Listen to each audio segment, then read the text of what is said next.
All right, this is just gonna be a quick little final impressions of the HTS Ultra. Now, G-Wolves made the HTS OG shape into a more lightweight mouse, but they made some changes. They went away from the solid shells and the actually sturdier feeling kind of plastic to this golf ball material, flimsy plastic.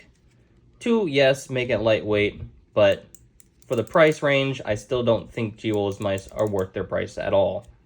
When it comes to the shape on the HTS Ultra, I do love the shape, right? I've used the HTS Classic. I use the HTS Starlights or the Stardust version, which is wired. I used the 3370, the 3311 with the giant antenna. I did love the shapes of those, right? I just wished they were lighter. Well, they made it lighter, but I'm still kind of like, eh. Why?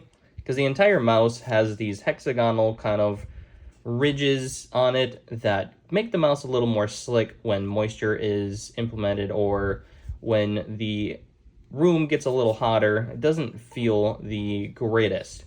And the click-wise, having those hexagonal ridges on it, that design really just kills the mouse for me. It doesn't feel good to actually click the mouse because you're clicking on an indented or a ridge the entire time you use this. Now, can you get used to it? Yes, of course, but it's always going to be there unless you use grips on your mouse. Now, if you're someone that likes using grips, this mouse can be pretty good.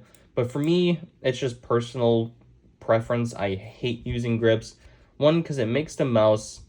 It changes the dimensions of the mouse based on the thickness of the grips. Like, the G-Wolves are actually pretty thick, so the click height changed slightly, the width would change slightly. It just wasn't my favorite kind of experience using a grip that was applied to the clicks. Shape-wise, though, one of my favorite shapes. It just, the holes kill it. Sensor-wise, the forward sensor, I didn't have an issue performing on it, right? I didn't have that feeling of the speed in game being way too fast because of that forward sensor versus some of the middle sensors on most mice. It was snappy. I didn't feel any issues, weird lagging or skipping on the sensor.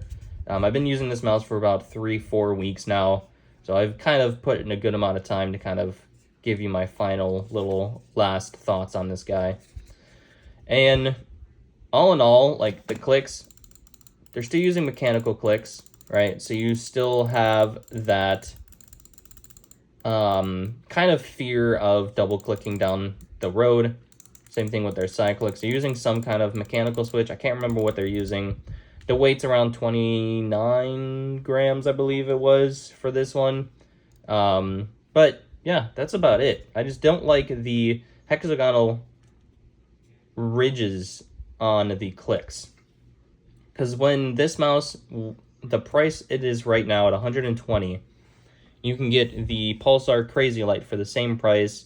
You're getting more structurally sound mouse, in my opinion, at a few grams more.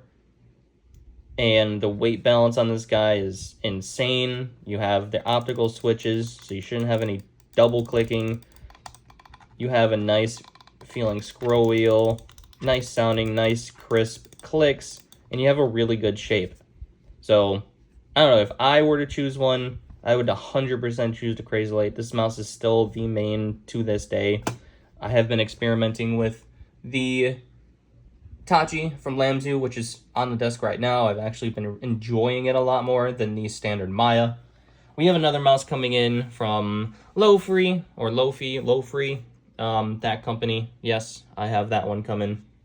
In the box, though, I'll kind of show you what you get. You get the bag that they tell you that you should put the mouse in, which is also weird. You got the grips. You got some other little things in here. You got just a basic arm sleeve. You got the dongle. And you got the box. So yeah, I honestly think you're paying more for the accessories for G-Wolves mice. That's about it. So if you want to see more about the HTS Ultra, just click on the first impressions video. It's going to go a little more in depth with it. But this is just a little final thoughts. I won't be maining it. It won't be in my rotation. So there you go. New mice coming in. We have a steel pad coming in Thursday. And we're going to see how that thing is, because that is a super interesting concept. But all in all, love you guys. Rise up. God bless. And we'll see you for the next one.